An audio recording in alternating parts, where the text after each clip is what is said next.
Hello viewers, welcome back to my channel Sandipto's mom চ্যানেলে আরও একটা নতুন ভিডিওতে তোমাদের সবাইকে স্বাগত জানাই। তো তোমরা সবাই কেমন আছো? আশা করছি অনেক ভালো আছো, আর আমরাও খুব ভালো আছি তোমাদের ভালোবাসায়। তো চলো, আজকে একটা নতুন রেসিপি নিয়ে এসেছি, তোমরা স্কিপ না করে পুরো ভিডিওটা দেখতে থাকো। আজকে রেসিপিটা কাঁকরোল দিয়ে, একটা নিরামিষ রেসিপি, তো তোমরা দেখতে থাকো। আর কাঁকরোল খেতে কে কে ভালোবাসো অবশ্যই কমেন্টের মাধ্যমে জানাবে। আমি কিন্তু খুব ভালোবাসি কাঁকরোল খেতে। তো দেখো, তার জন্য প্রথমে কাঁকরোল নিয়ে নিয়েছি, আর কাঁকরোলের খোসাগুলো ছাড়িয়ে আমি এভাবে মাঝখান থেকে কেটে নিয়েছি। আর অন্যদিকে আমি একটা প্যান বসিয়ে দিয়েছি ওভেনে, আর তাতে কিছুটা পরিমাণে জল দিয়ে দিয়েছি। তার মধ্যে কাঁকরোলগুলো দিয়ে আমি কিছুক্ষণ ভাপিয়ে নেব। অল্প একটু সিদ্ধ হয়ে যাওয়ার পরে আমি কাঁকরোলগুলো নামিয়ে নেব। দেখো, বেশ কিছুটা সিদ্ধ হয়ে গেছে, মানে পুরোপুরি সিদ্ধ হয়নি, কিন্তু অনেকটাই সিদ্ধ হয়ে গেছে। তো আমি এই অবস্থায় বন্ধ করে দিলাম গ্যাসের ওভেনটা, আর এগুলো নামিয়ে ঠান্ডা করে নিয়েছি। দেখো, এবার একটা আমি চামচের সাহায্যে কাঁকরোলের ভেতরে যে বীজগুলো থাকে সেগুলো আমি বের করে নেব। আর যেহেতু কাঁকরোলটা ভাপানো আছে, তো এই বীজগুলো বের করতে একদমই অসুবিধা হবে না, খুব তাড়াতাড়ি বেরিয়ে যাবে। একদম হালকা হাতে বীজগুলো বের করতে হবে, না হলে কাঁকরোলটা ভেঙে যেতে পারে। তো দেখো, আমি সামনে বা চামচের পিছন দিয়ে যেদিক দিয়ে হোক কাঁকরোলের বীজগুলো বের করতে হবে। তো সবগুলো বীজ আমি এক এক করে বের করে নিই।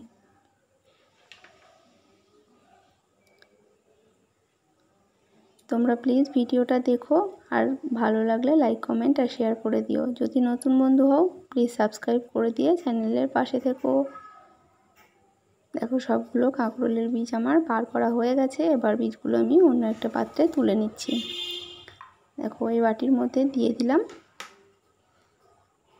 আর এর মধ্যে আমি এবার কিছু মশলা অ্যাড করব।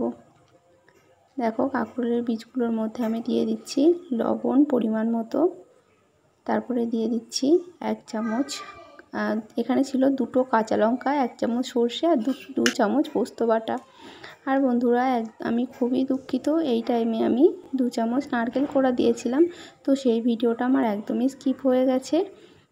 তো তোমরা প্লিজ এখানে 1-2 চামচ নারকেল কোড়া দিয়ে দেবে। কোড়ানো নারকেল দিয়ে আমি মাখার পরে তারপর দেখছি যে ভিডিওটা স্কিপ হয়ে গেছে। তো এখানে আমি 2 চামচ মতো নারকেল কোড়া দিয়েছিলাম, ছোট চামচে 2 চামচ নারকেল কোড়ানো এর মধ্যে অ্যাড করা হয়েছিল।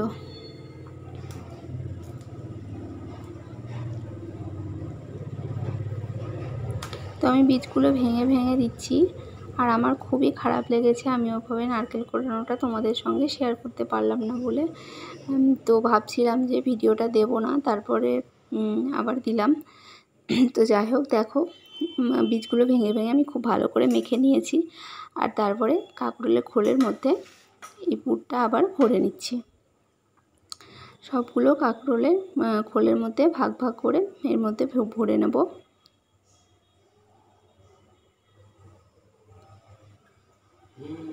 তো সবগুলো ভরে নিয়ে আমি তারপরে তোমাদের সামনে দেখাচ্ছি। দেখো, সবগুলো আমি ভরে নিয়েছি, পুরো ভর্তি করে দিয়েছি খোলগুলো। এবার আমি একটা পাত্রের মধ্যে 2 চামচ মতো বেসন, আর 1 চামচ নিয়ে নেব চালের গুঁড়ি, আর তার মধ্যে কিছু গুঁড়ো মশলা অ্যাড করব।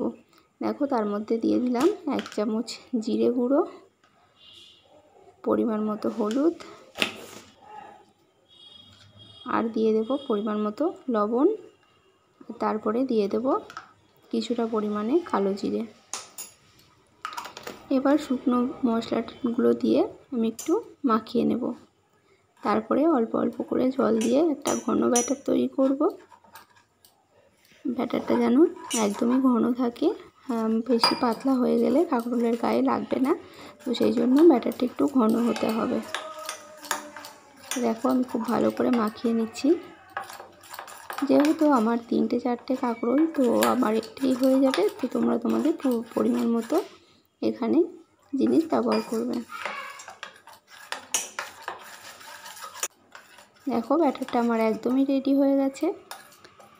এবার আমি এক এক করে কাঁকরোলগুলোর মধ্যে ডুবিয়ে ভালো করে তেলের মধ্যে ভেজে নেব। দেখো এখানে আমি যেভাবে কাঁকরোলগুলো পিস করেছিলাম, তো একটার সঙ্গে আরেকটা পিস লাগিয়ে দিচ্ছি। তোমরা চাইলে সিঙ্গেলও ভাজতে পারো।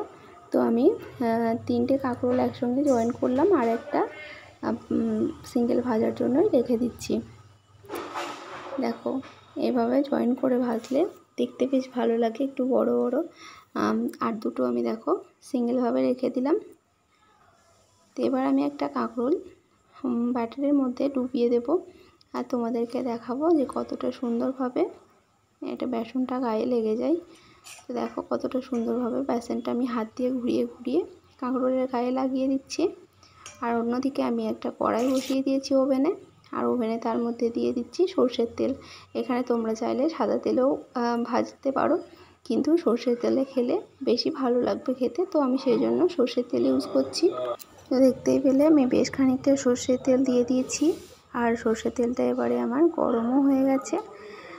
তো তেলটা গরম হয়ে যাওয়ার পরে আমি যে কাঁকরোলটা বেসনের গোলায় ডুবিয়েছিলাম সেটা আমি এবার তেলের মধ্যে দিয়ে দেব।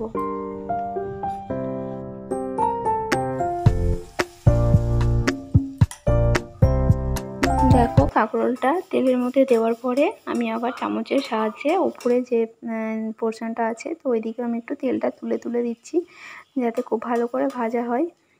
তো এবারে দেখো আস্তে আস্তে উল্টে দেব, আর এইভাবে সবগুলো কাঁকরোল আমি ভেজে নেব। তো বন্ধুরা প্লিজ তোমরা স্কিপ করো না, পুরো ভিডিওটা দেখো। আর যদি তুমি নতুন বন্ধু হও প্লিজ সাবস্ক্রাইব করে দিয়ে পাশে থেকো, আর প্লিজ নোটিফিকেশান বেলটা অন করে রেখো যাতে আমি কোনো ভিডিও ছাড়লে সবার আগে তোমার কাছে পৌঁছাই। তো দেখো তারপরে আমি কাঁকরোলগুলো খুব ভালো করে এখানে উল্টে পাল্টে ভেজে নিচ্ছি। আর এই ভাজাটা অবশ্যই গ্যাসটা সিম করে ভাজতে হবে যাতে পুরোটা খুব ভালো করে ফ্রাই হয়।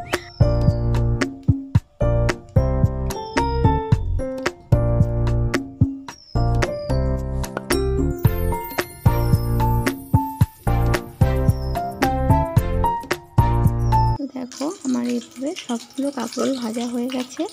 তো আমি এবার প্লেটের মধ্যে এগুলো তুলে নেব। আর এই কাঁকরোলের রেসিপিটা তোমাদের কেমন লাগলো সেটা কমেন্ট করে জানিও। আর এভাবে একবার নিরামিষ দিনে বানিয়ে দেখো, খুবই ভালো লাগবে।